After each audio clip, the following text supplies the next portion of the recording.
साताऱ्याच्या मोर्चात शिवांजली देसाई नावाची चिमुरडी सर्वांचंच लक्ष वेधून घेत होती। अस्सल मराठमोळ्या वेशभूषेत सहभागी झालेल्या या चिमुरडीनं सर्वांनाच अंतर्मुख करायला भाग पाडलं। पाहुयात काय म्हणाली शिवांजली।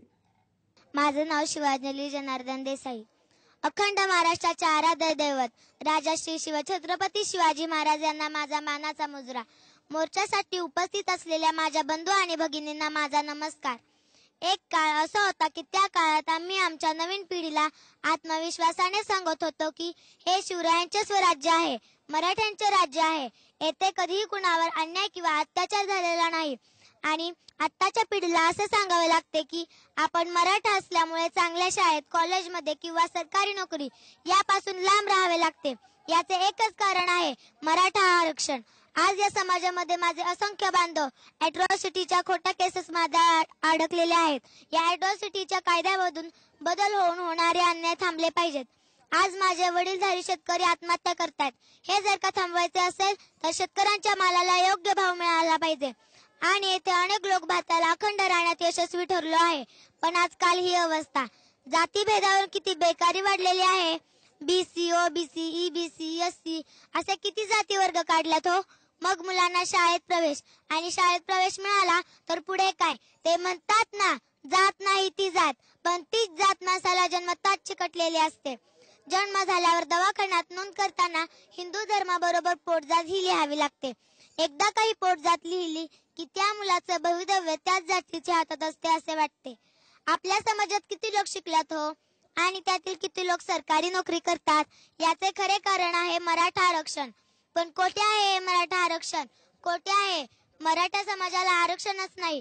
पण हे आरक्षण आपल्याला आजच मिळाले पाहिजे, नाहीतर आजची बेकारी कोठे जाईल हे आपण सांगू शकत नाही। म्हणूनच तर मराठी मोर्चा काढण्याची गरज पडलेली आहे। आपण कोणाचे आरक्षण मागत नाही किंवा कोणाचे आरक्षण कमी करा असंही म्हणत नाही। आपण आपल्या हक्काचे आरक्षण मागत आहोत।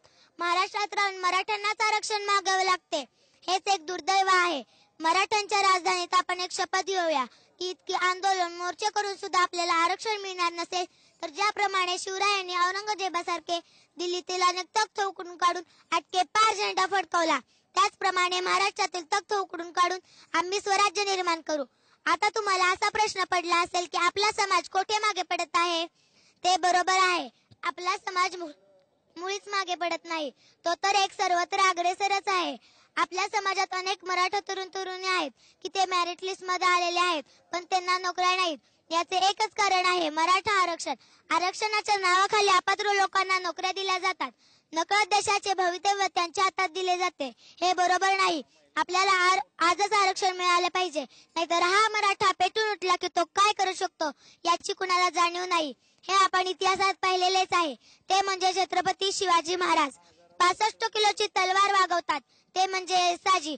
2000 शत्रूंशी एकटे खिंड लढतात, ते म्हणजे बाजी प्रभू। हात तुटला तरी शत्रूशी लढत राहतात, ते म्हणजे तानाजी। एका दिवसात दिल्लीवरून पुण्याला घोडा आणतात, ते म्हणजे संताजी।